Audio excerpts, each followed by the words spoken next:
Welcome to Board Game Breakfast here on the Dice Tower. We are back from our winter break. We have been in hibernation, in slumber. I'm Roy Canday. I'm Wendy Yee. And I'm Chris Yee. And we are now broken because of winter break. Wait, what? Is that what we're supposed to do? Yeah, I've been doing this all You're supposed to be, We should call it winter fix. No?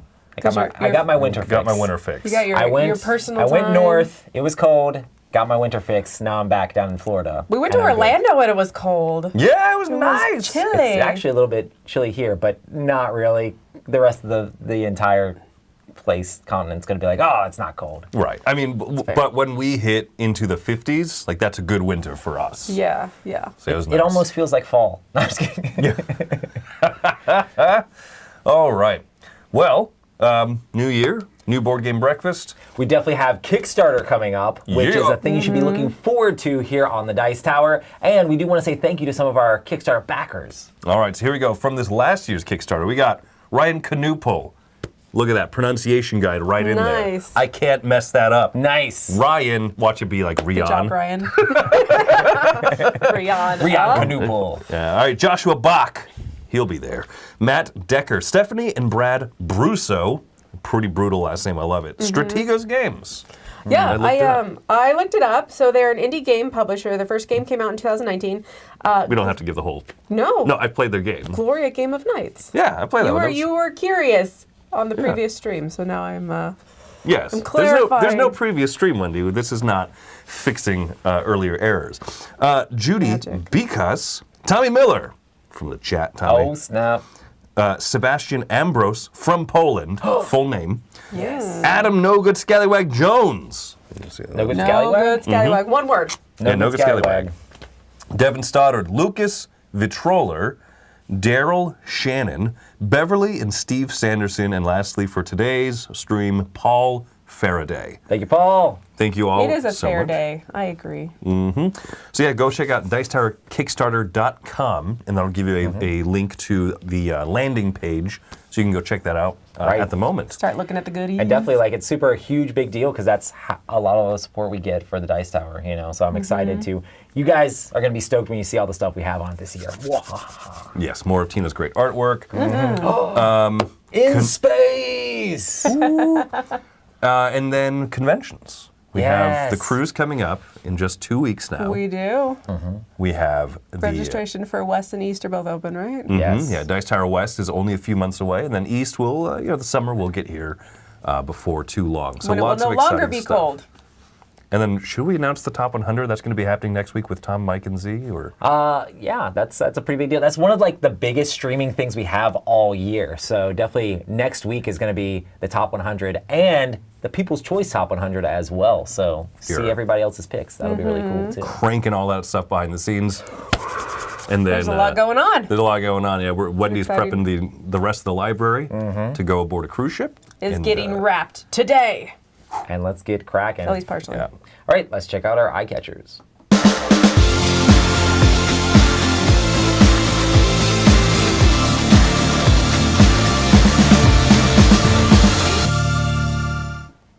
All right, so I guess I'll start off eye catchers here. Eye catchers is basically where when we see things on the internet that kind of like speak to us, we throw them in here and we just talk about them a little bit. My first one here is that Gamelin Games announced Tiny Epic Game of Thrones, which I know they've been such huge fans of the Game of Thrones IP for like the longest time, so it's kind of cool to see the fact that they're coming out finally with a Tiny Epic Game of Thrones. And it's kind of interesting because like there's an IP that was insanely hot back in the day, and now like the way the last season went of the show, it'll be interesting to see how well this game does, you know. Right. But yeah, there's a lot of fans of this IP still, but it's one of those IPs I've just seen like whoosh.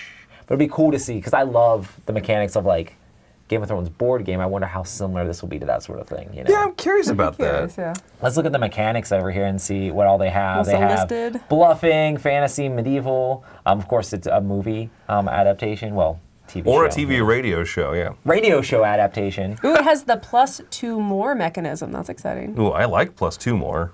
Yeah. But it's always interesting to see, like, when a game, we don't have a whole lot of information. It's like, what did the designer put in here for the mechanisms? Dice rolling. I'm a fan of dice rolling. Multi-use How cards. do you feel about that, Wendy? Dice rolling. Oh, the worst. You're like, I'll take dice placing. Oh, There you go. 100%. Take that. Place them dice. That's right in there. Take Take that. Yeah, this sounds like a game that's 100% take that. not a me It's game. not. I mean, I mean, I assume based on like how previous Game of Thrones games are. right. Yeah, Yeah, I it mean, makes a little you're- bit of sense of stabbing each other in the back. a little bit, Thematically, you it know. makes a lot of sense, yeah. Yeah. But yeah, so that is an interesting announcement there for Gambling Games.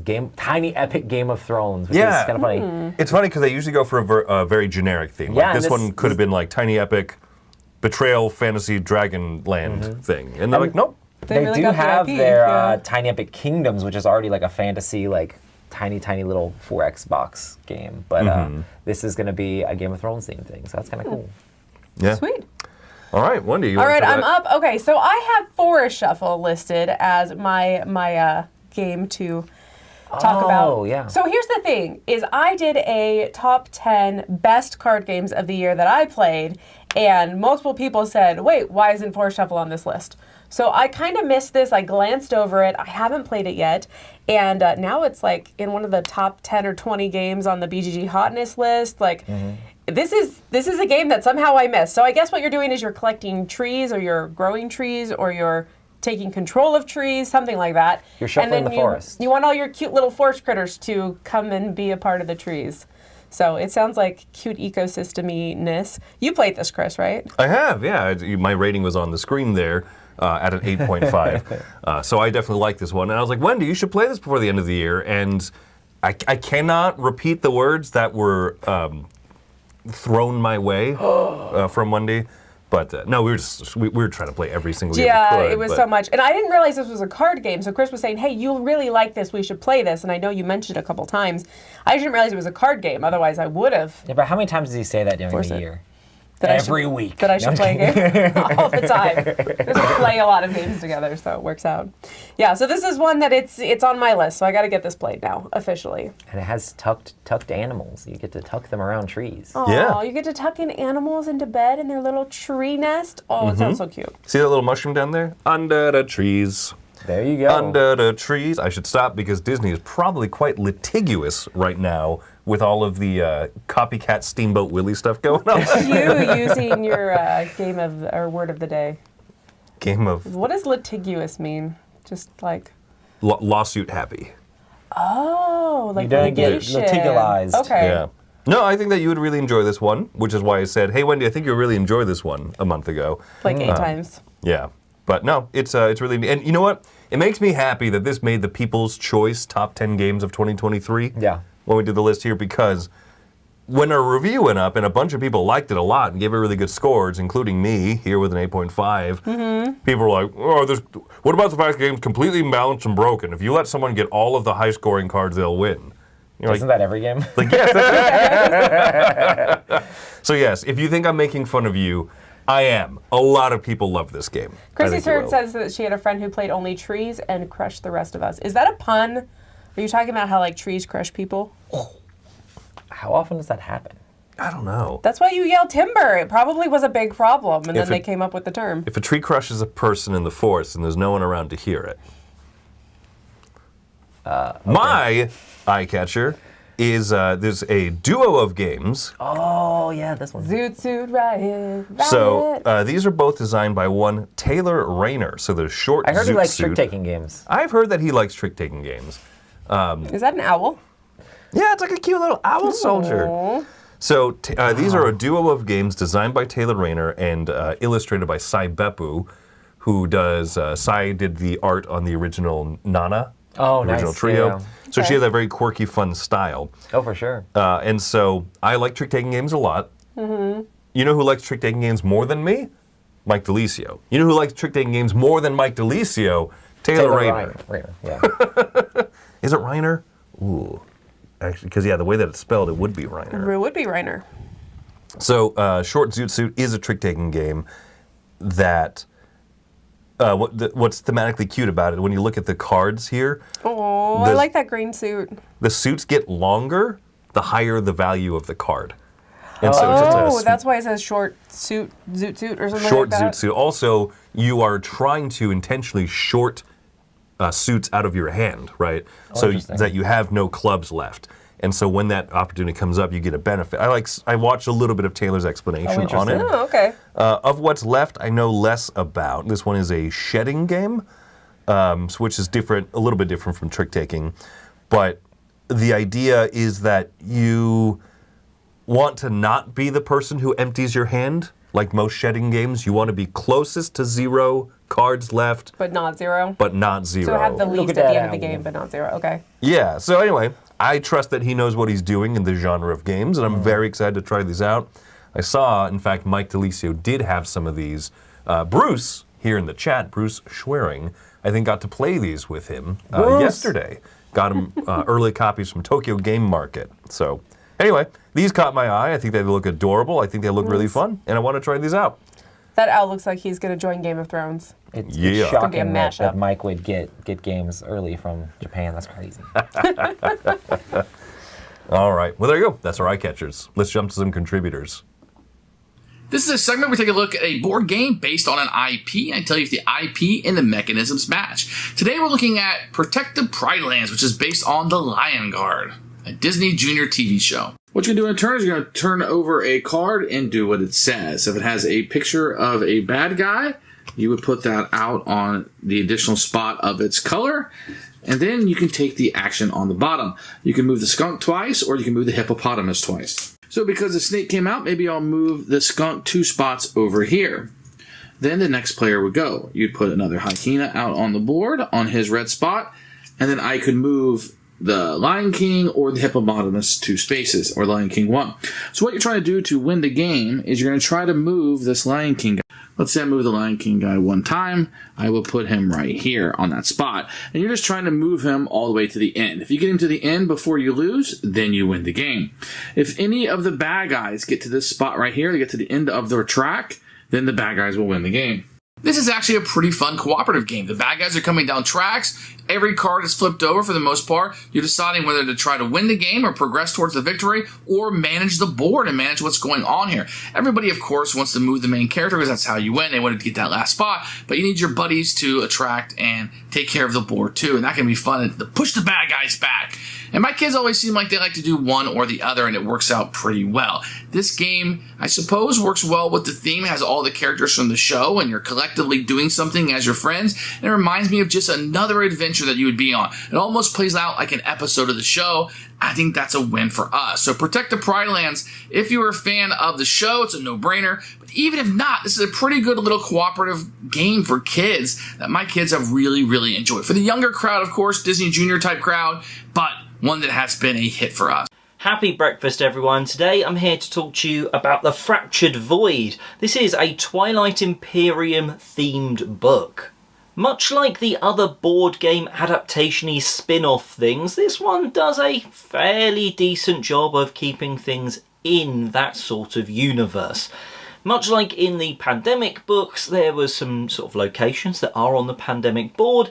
In this, you're going to come across some of the races that are seen in Twilight Imperium.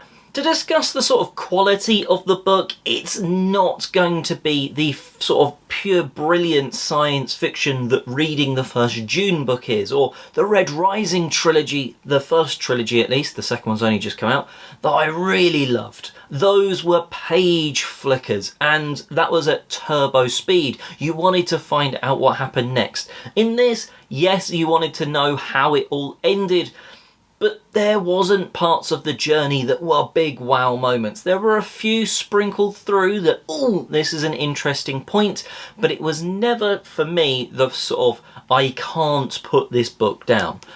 Of the 3 board gaming books that I've read, the Pandemic one was slower than this to get going, but I do think I was hooked in by the storyline of the Terraforming Mars book a little bit more than this. But if you're a Twilight Imperium fan, well, you might find that the extra lore that this gives is something that's worth reading for you.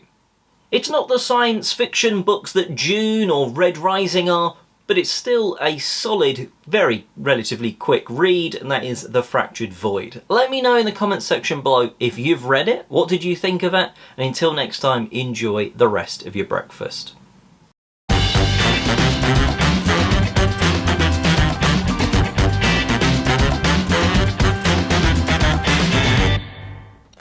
time for our top 10. This is the first top 10 of the year, and our topic is the worst New Year's resolutions that we can make as gamers. That's right. All right, so remember how top 10s work is that we will share a few of our top 10s. We'll do the top 9, basically. And then you in the chat, you are going to be the number one answer. We're going to pick one of those. So go ahead and share us your thoughts. So I'm going to go ahead and get started with my number one top and my number one top, yes. How about you start with number 10? Number 10 would be the best one to start My number with. 10. Let's start with number 10. This sounds like a great idea. All right. You're full of fabulous ideas, guys. Okay, so this is to completely fill up my calyx of shame. It's just really sad when you have all these games in beautiful shrink wrap and it's just not filled up all the way and you have all that empty space. We've got to fill up our shelves of shame or opportunity. No, it's shame at that point. All right. Number 9, complete a 10 by 10 by 10 challenge. Ooh. I think, if How many games is that? Somebody do the math for me. Is that 1,000? That's 1,000, yeah. Ooh. Yeah, that's 1,000 plays of 1,000 million games. If you don't complete your 10 by 10 by 10 challenge, then you're not a real gamer. Yeah, That's card true. revoked, sorry. That's true. All right, Roy with number 8. Mine is to crush all my opponents! Good sportsmanship is the thing. But crush everyone! That's It's cute, a Calvin great, Hobbes. terrible New Year's resolution. And Calvin Hobbes mercy. is always awesome. I hate when you win. You won last time. You know what? If you're having fun playing, Roy, you're not doing it right. Yeah, come on. if your opponent's having fun playing, then you're not doing it right. Yeah, truth. That's why it's the worst. Okay, I decided that I want to start a solo-only gaming con. There's no better way to not meet new people than to play solo at a convention. Well, there you go. You just upset the solo community, Wendy. We have, no, she's saying we're going to start that convention. We're going to start it to support them so All that they right. can continue to play alone. Number 6, buy every available copy of Vicious Fishes out there. I can tell you, there's at least 5 floating around. And by floating, I mean literally in the ocean. Yeah, they don't about to say disintegrate, do they? available? Are they biodegradable? Actually, they are. I think everything in there is cardboard. Yeah, This is a vicious pick. that it is. All right, My number next- 5. I'm going to, instead of put all my ratings on BGG, remove all my ratings from BGG. Yes. I don't need ratings. Like, games are art. Why would you need to rate them, Yeah, it's time to get off the grid, folks. Go off grid. Yes, our job is literally... I want to be on the- mysterious. What does he think about games? Who knows? That'd be awesome. Be the man of reviewer who just mystery. like puts on sunglasses, looks off to the side, and like, what does Roy think of the game? He's not saying anything. I played Twilight Imperium. That's all you need to know. It's fine art. Number 4. Oh, I am finally going to get to stripping all my minis. I mean, there's just nothing worse than having just a whole board full of all this color. It's hard to tell what miniature is what. If everything was just gray the way I want it to be, it just would be better, you know? Yeah. Yeah, I mean, I feel you there, right? When But it's so much work to pull out that simple green and to soak and scrub, you know? Isn't it obnoxious Toothbrushes. when all, like, you can tell your miniatures apart? Yeah, It's the worst. the worst. All right. Number 3. Finally stop watching the Dice Tower. Rude. I mean, okay. It's true. It's a bad addiction. You got to let it go. It's an addiction. You gotta, you know. Yeah, you got to live your life. This is the worst And resolution I My can number think 2 of. is play less games. I just got so many games. Why would I play them, you know? Yeah, that's Right. true. How am I going to fill up my shelf of shame calyx if I keep playing the games? Gotta play less. It's a self-defeating prophecy, you know what I mean? There you go. Yeah, it's true. It's true. All right, and for our number 1, if you scroll up quite a bit, I really liked the one. Let's see, scroll the chat, Chris. Let me find it. Probably Chris not me today. with a mouse. All right. Own all games published in 2024. Where? Right there, Michael Yes. Castilla. Yes, please. Especially by January 2nd. I mean, that would be amazing if you could fulfill that New Year's resolution. No, but wow. Do you think there's been any games that have been actually published in the last couple days? I might already own them I all. don't know. That's true. It's true. You're only succeeding until a game gets published. That's great. Can you imagine? There are thousands of games a year. Thousands. And you would buy so many terrible games. You would. It'd be awful. We can attest to that. Yeah. I was trying to think of one that was like play every one of Tom Vassel's like one ranked games or something like that. Ooh. Yeah. Oh, yeah. So many good resolutions Give me you can shivers go for. here. There you And not the go. good kind of shivers. Let's keep moving. Yep. Hi, everybody. Hello, we are Ryan and Bethany. From Ryan and Bethany Board Game Reviews. All right, today we're talking about fiction. This is from All Play Games, also formerly known as BoardGameTables.com. Basically, this is a Wordle-inspired game. If you like playing Wordle on your phone and you're trying to find out a 5-letter word by using all these other words to kind of deduce where certain letters are, things like that, this is going to feel very familiar to you. However, you have one person giving you the clues, and everyone else is trying to figure out those clues. The person who's giving the clues, they're the librarian, but it's spelled L-I-E-brarian. They're the librarian. Knee slapper. I'm slapping my knee under the table. Just in So there case are, you can't see. out of the 5 words, they're going to give you clues as far as, okay, this letter is in the correct place and it's actually in this word. And they're going to give you letter clues like this word, or this letter is in the word, but it's not in the right place. And then they're going to give you clues like, this letter is not in the word at all. But out of the 5 letters, one of those things is going to be a lie. They're going to use they're going to try to trick you. Yeah. And that makes for this game to have a huge twist on the original Wordle. I had so much fun being the librarian. It was just like, I don't know, because there's all the words and you can only lie about one thing and there's 5 letters. And so you have to really think about which one you're going to lie about, even though it's going to give people information either way, but what information? They have those tokens, but maybe they'll use the tokens right away so then you can really mess them up at the end. And I enjoyed that. This is definitely a logic puzzle at its core. You're trying to use logic to try to figure out which were the lies, which were the truths. But Bethany kind of hinted towards there's these fact or fiction tokens. So you have 3 of them that you can use in the game in order to call out one of the clues and say, is this a fact or is this a fiction? And then try to kind of gain some more knowledge from that and keep on deducing over and over again. You're basically going to have 10 chances to come up with the correct word. It is tough. Yeah, but fun.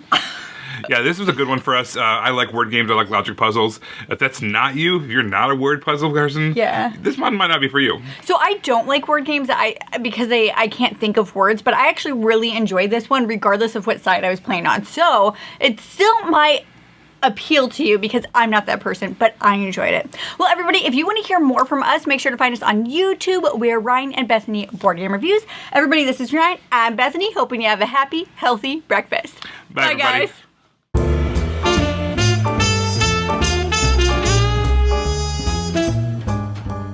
What's up, everybody? My name is Brent Shepard. I'm a middle-class board gamer, and I'm here with today's Breakfast Bal Dash. Now, the way this is going to work is I'm going to give you a word. More than likely, this is a word that you've never heard before. And then I'm going to give you a definition. If you think it's the correct definition, go ahead and write in the comments, Breakfast Bal Dash, and then that was the correct definition. If you think this isn't the correct definition, or you want to give your own definition that you think sounds funny or plausible or might be the correct definition, go ahead and put that in the comments, again with Breakfast Bal Dash. And then read through the comments and give a thumbs up to any definition that you think is funny or plausible or could be the correct definition. I'm going to read those out the next time I do Breakfast Bal Dash. So make sure you thumb those up so that I can read the one with the most thumbs. All right, so here's the word. Blenophobia. Again, that's blenophobia. Now, blenophobia is a fear of blended drinks. So smoothies, milkshakes, anything like that that needs to be blended to be made, somebody with blenophobia has a fear of those. So they avoid Smoothie Kings at all costs, and if they're ever at a bar and somebody orders a pina colada, they get kind of shaky and nervous, all right? So, again, if you think that's the correct definition, but that's the correct definition. Put a thumbs up on any definition that you think is particularly funny or plausible. And again, I'm going to read those out the next time we do this, okay? Until then, my name's Brent Shepard. I'm a middle-class board gamer. And enjoy the rest of your breakfast.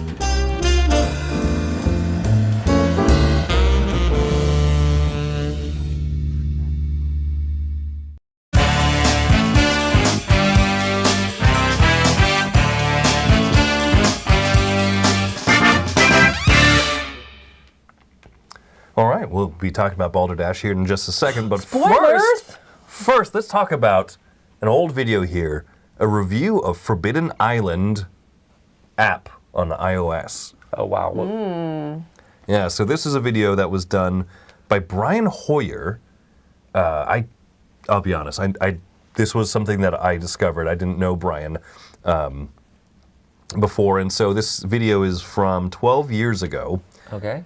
And the way that we, 12 years ago handled, for example, filming and reviewing iOS stuff, Yeah. it's a little bit different than modern standards. I'm so glad What's Happening is not filmed with an overhead camera in a dark room, But this is, we're still figuring all this stuff out 12 years ago. So he goes through, talks about the different game modes and the settings here in Forbidden Island, and then pulls it up and just plays it on his tablet. Oh, it is a dark room. Yeah. Weird. Yeah, you see his hand like poking Yeah. through. That's funny. Oh. Things are so different.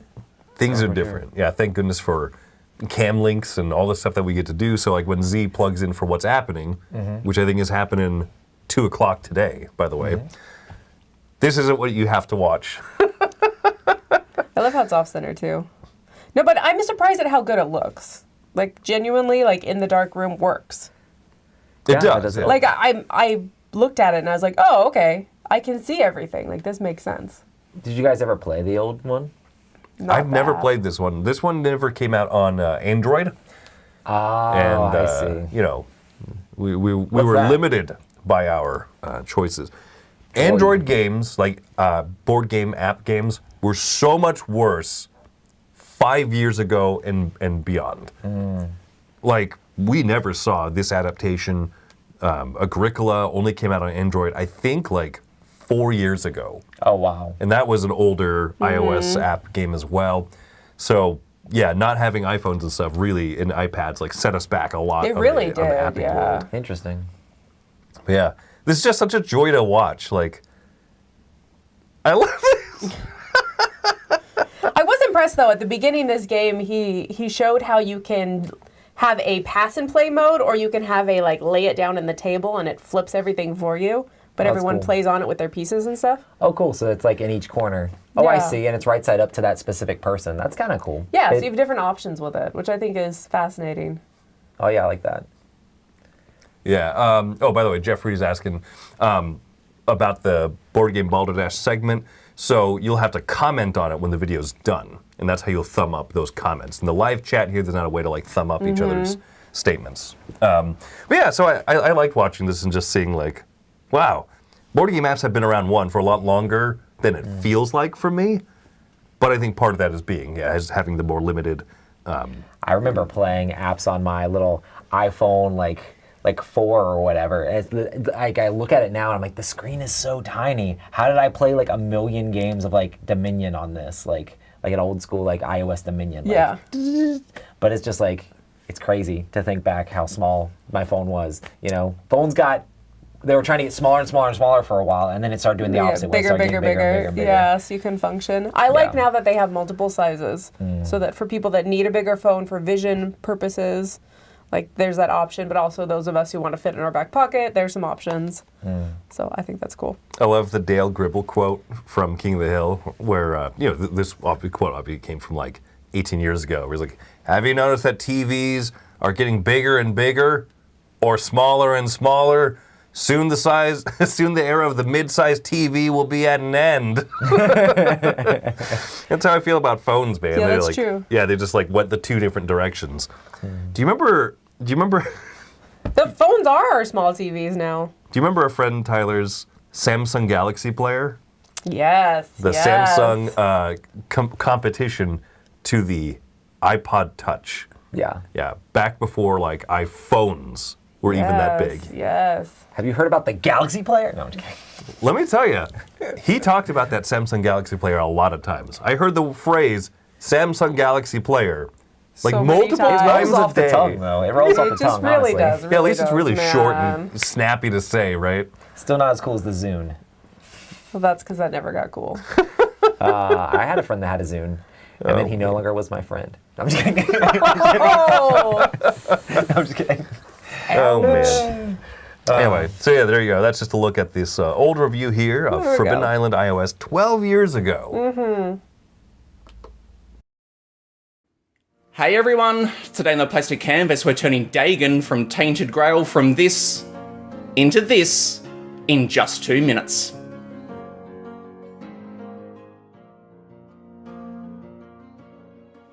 Hey everyone, Matt here from the Plastic Canvas and welcome to today's episode of 2 Minute Mini, and today we're painting Dagon from Tainted Grail. So the main thing that I want to talk about in this video is my very first go that I had at painting a warm skin tone. So up until painting Dagon, I've always kept the skin of a character really simple. I typically just lay down my standard skin tone called tan skin, put a wash over it, and then highlight by going back to tan skin and then finishing with a lighter tone on the nose and brow and places like that. I don't try and create a particular type of skin tone, but the more that I watch videos of other people painting, the more I see others using different coloured base coats for the skin tones to go over to create different types of looks. So with Dagon, even though it doesn't really match his artwork, I decided to have a go at doing a warm skin tone.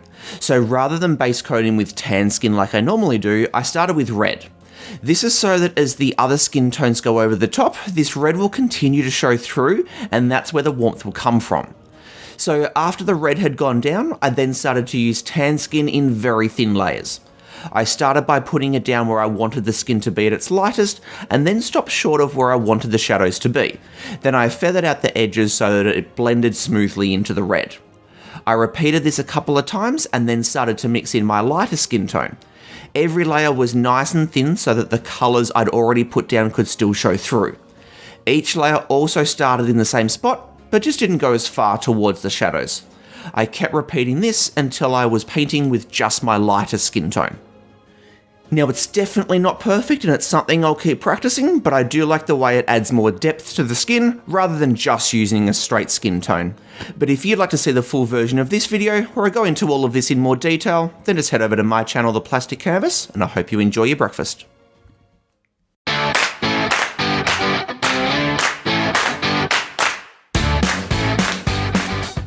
Hey, I'm Jordan. Let's talk about a weeknight game. So when we think about a weeknight game, we're thinking about games that are pretty quick, usually low player counts, when you're at your house and, it might just be you and your spouse or partner, or maybe you're by yourself, it's not a high player count kind of experience, and usually you don't have a ton of mental bandwidth to get through this. A game that came out this year that I think is the epitome of a weeknight game. This game is so wonderful in how it just kind of checks all those boxes, and that is Sky Team. Sky Team is a 2-player, exclusively cooperative game in which you and somebody else are trying to land an airplane, and you are doing this by rolling some dice, and then you have to fill up this airplane dashboard, I suppose, with these dice, and different slots on your board can be filled by different players, and they have to have certain numbers on them in order to put your landing gear down, close some flaps, have a proper speed, have your wings at the right angle so you're not falling to one side and crashing, or they could be there's different modules in here, so different scenarios are going to have you making sure that your gas is where it needs, your kerosene or gasoline is where it needs to be. There's interns doing certain things for you. There's wind speed and different weather conditions and stuff like that are coming up at different airports. And so between just kind of the general base gameplay, roll the dice, put them out, you're doing this silently with a partner, so you don't necessarily know what dice you have, and so you have to kind of puzzle that out and feel out your opponent as you're putting these dice out. It also plays in 20 minutes, so you can even play this twice, 3 times if you really wanted to, depending on how excited you guys are and how much energy you got. So Sky Team, excellent weeknight game. Honestly, just an excellent game altogether, but for this segment, it works wonderfully. All right, I'm Jordan. Thanks.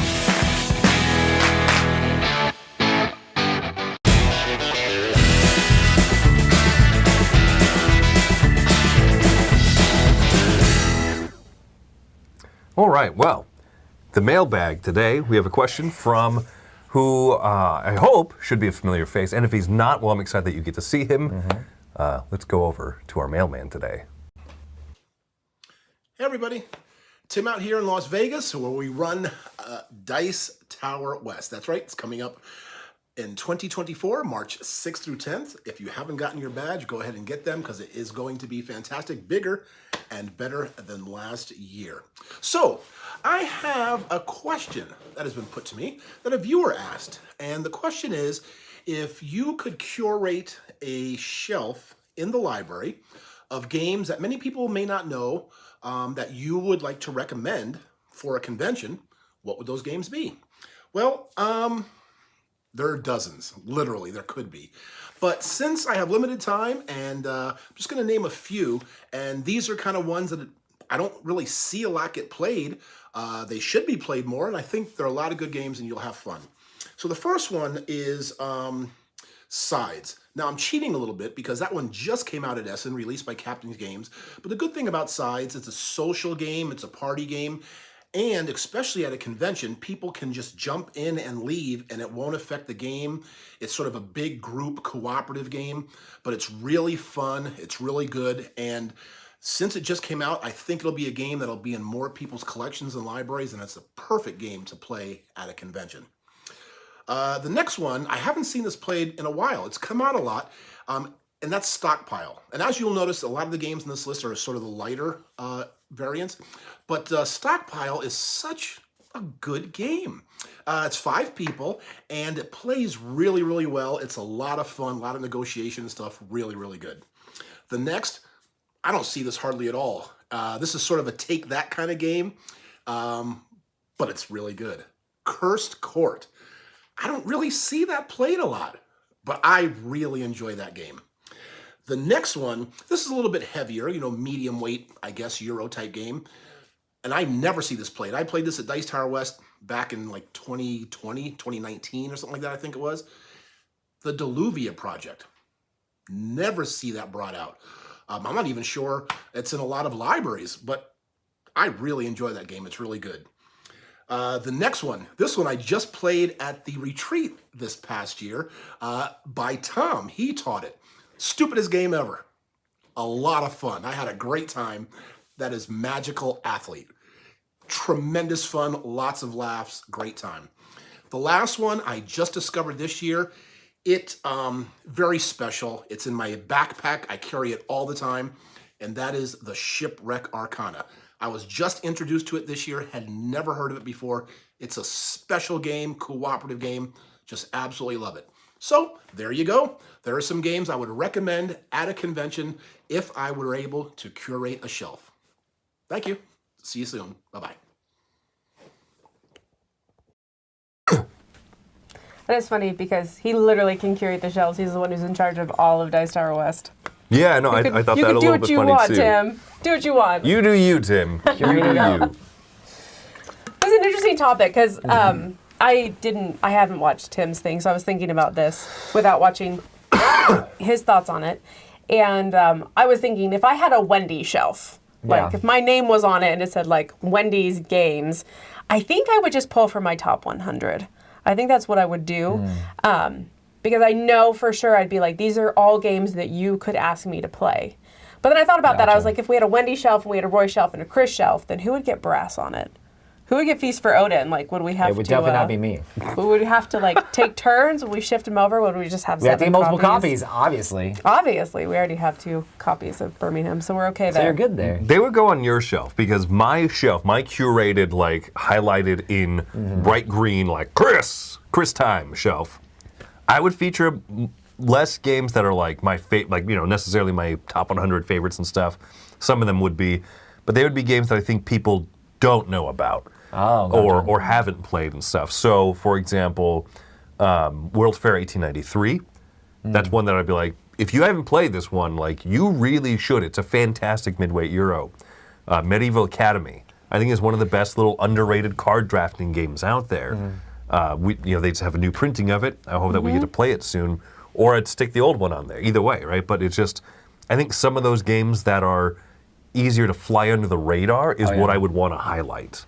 Yeah. I think for me, it'd mostly be games that I'm really good at teaching and like really enjoy playing with people at a convention. So it's just like, I really like playing gizmos, you know? So it's like I'd throw something like that on there. That one's already on my shelf. You can't have it.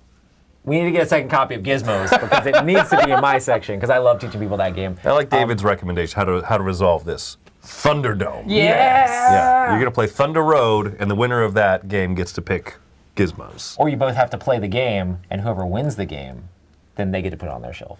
Roy, you're good at Crush games. opponent! No, I'm just kidding. You're good at games. Wendy's really good at gizmos. Wendy's ludicrously good at gizmos. Dangerous. I think we played gizmos together once, and it was a very close game, I think. It was. But I did think you did Not win. for me. You did win that one, I think though. I won that one. But yeah, no. But yeah, and things like Unmatched, like if there's ever one person that wants to play a game with me, it's like, oh, have you tried Unmatched yet? If they say no, then I'm like, you should try it, just because it's one of those games where it's like really fun. And Wait, would you do Adventures or regular Unmatched? See, the thing is, I haven't had an opportunity to do Adventures before, but Adventures might be a thing that might come out more. But that is a little bit more of a commitment than just straight up Unmatched. Yeah, that's fair. But it's still, fair. it's still one of those things. And I always have people asking me to play Marvel Champions stuff, so of course that has to be on my shelf. It'd just be games that I really enjoy playing with people at conventions. But I'd probably throw some bigger games on there too. I mean, I love playing Just One and So Clover with people also. So So Clover is a lot of fun at conventions. Yeah. So. It's a good late night game. At the last retreat, I taught a few groups of people 25 words or less, that party game. Oh, yeah. And I had so much fun with that one, and those groups had fun. And what made me so happy was I saw some of those people the next night, I think it was, pull that game out and teach it to a whole different big table of people. Well, that's cool. Oh, that feels good. Yeah. That always feels great. You can always put 3-minute try on your shelves to make everyone around us mad. Yes! Yeah, so that's the thing. I would have a lot of like underrated games and like stupid stuff that people would otherwise walk by. I think that'd be my ideal kind of, this is the Chris time shelf. I love it. I love it. All right, so we got one last segment we're going to go through, a bit of contributors, and then we're talking Bal Dash to end out this episode.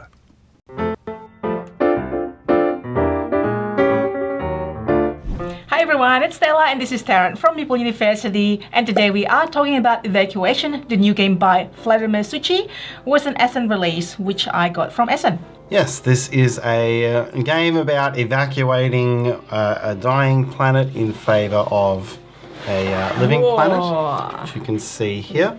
Dying new planet. And really the hook of this game, it's got an interesting resource management mechanism where you can either produce and gain stuff on the old planet, but then you're going to have to ship it to the new planet in order to make use of it, or you can build it on the new planet. And early in the game, when all of your production and population is still on the old planet, you're going to be doing the first option, and then later in the game, once you've been migrating, you're going to do the second option. And you have to feed your meeple, and then the resources are different depending on what round it is. And there are two modes of the game. It's very important. Yes, there's a race mode and a points mode. They're both relatively similar. The points mode gives you some extra side objectives to go and chase, essentially. Well, racing is the first player to do certain things, and it's, like the rules is okay. It's not that completely heavy, but there are some things that you have to click together to make it okay. This is a strategy. This is what you need to achieve. So it's a very fun game. We did. Which one do you prefer? You like the race one or the non-race one? I thought I would like the race one more. Jury's still out on it. The race one is very much everyone chasing the same objectives in the same sorts of way, and you've got your own actions to choose from, so you're not getting in each other's way that much. Yeah. Well, I probably like the points one a little bit better. But, I don't mind either way. But that is Evacuation. Did you pick it up at Ashen Spiel? Let us know. And thanks for watching. Bye. Hello, this is Oliver, and usually I talk about full-fledged board games on the Dice Tower, as I should, but today we are going to be taking a tiny bit step down and talking about an expansion of a game called QE Commodities. And I have talked about QE before on the Dice Tower, but let's see what I like about this expansion and what it adds to the game. So first, what I like about QE Commodities is usually in the base game of QE, obviously the top bidder wins, and that's just it. But in this it kind of gives a second chance. So the second player, or the runner up to the winner, gets to pick a commodity, which gives endgame points.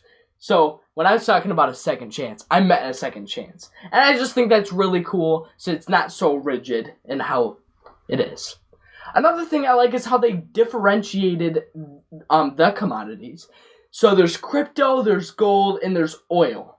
So crypto, you could either pick it and get 10 points, or you could get 0.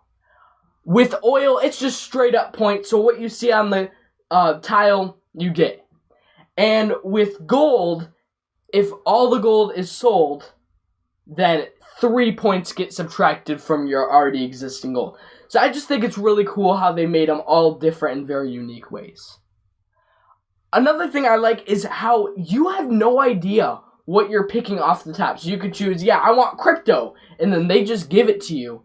And you don't know, like, it could be a, like, ah, man, or it could be like a, ooh. So, and I really like what this adds to the game, and I think it's really cool. And I even think QE by itself is really good. And I would play both versions of the game. It is awesome. Have a great breakfast. Bye. What we do here is go back.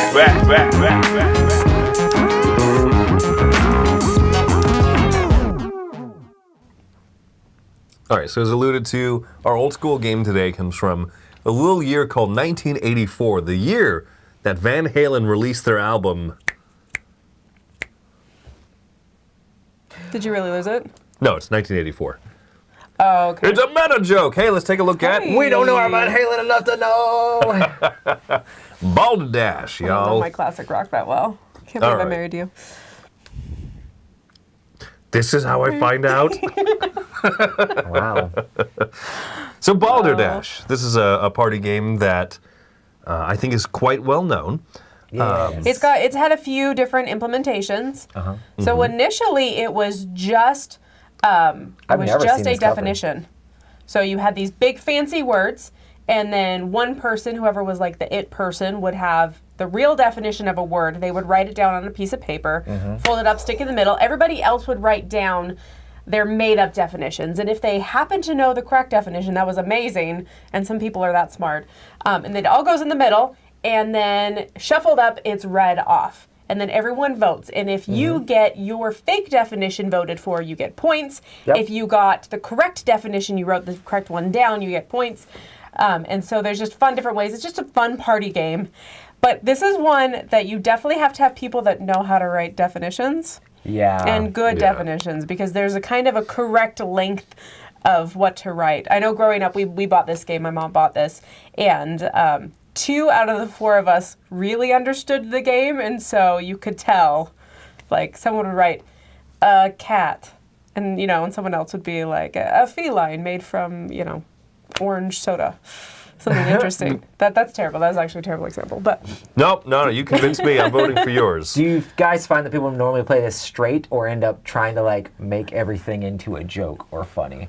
I do love that a lot of times when you see people playing Boulder Dash, like there'll be a definition or something that comes up, but then it'll be referred to later on in the game. And they're referred to, like, it throws the game a little bit because you know no one's voting for that, but they might vote for it just because it's funny, right? You know? That's what I see it like not fall apart into, but like I see it turn into Devolve that. into that a lot of times, Where when like a particular funny thing gets a callback to, and you're like, there was no way that that's the plot of the movie, but I love it. Yeah. Oh, so you're saying originally it was definitions? it was just definitions. Now it's expanded out. So there's movie plots. There's weird laws. Yeah. Oh yeah. That are yeah. on We've certain played that books. before. Acronyms or initials and yeah. stuff. Oh yeah. Yeah. What I really appreciate about it, though, is that some of those movie plots are absurd, and you think there's no way this could be it. I think the movie plots is And it the hardest one for me personally, because every time it's like, oh, let's write a movie plot, I'm just like, It's so much writing. how do I? Well, just trying to figure out how to find something that would even fit in with the rest of the crowd, you know, like Yeah. like writing that much stuff is kind of crazy. So I really like this catchphrase up here. This is an old printing of the box here. There's 2 things I love about this box. It says, laugh, learn, lie. I want that printed On your tombstone? on your tombstone. I was thinking like hanging over the kitchen, you know? Live, People have laugh, live, love. laugh, yeah. Laugh, learn, lie. The other thing is this down here in the bottom left corner. 2 to 6 players or more. There you go. You just gotta do what True. you want. It's Who cares? True, it's true. Yeah, It does they come a even point where there's realize too that many. the rules are going to be very loose as the game goes along, but it's about having fun, right? Yeah. Yeah, that's a good one. Absolute Stark. Balderdash. Bluffspiel. I love And these there's- different covers. There's definitely been other games that have done similarly. Like Games there's where you have to a lie. It's a bluffspiel. there's a library game. I think it might be called Library. Library. Where you're coming up with first lines of books. So Oh, you're given like a interesting. title, and then you come up with the first line of the book. Oh, wow. Yeah.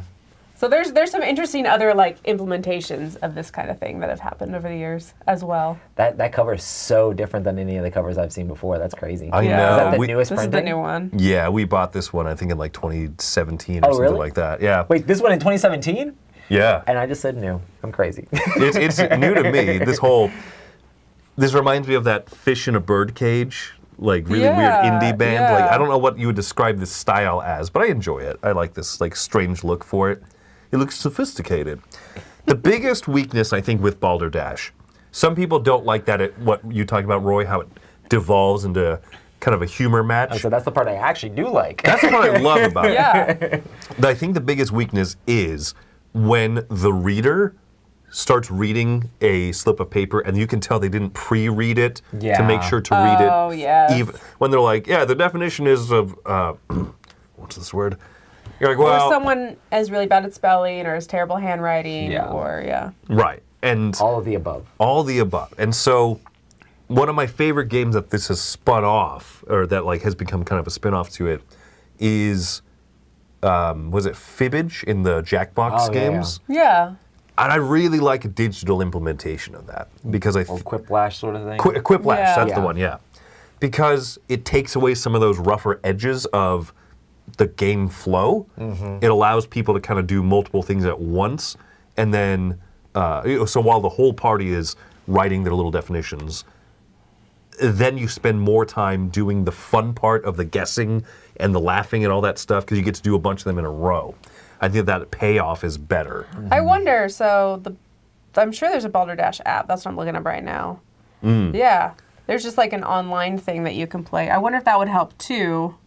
Oh, yeah. Just having Yeah. an online Well, it could help version of fix it so grammar and everything's stuff like that as typed. well, Yeah. too, so.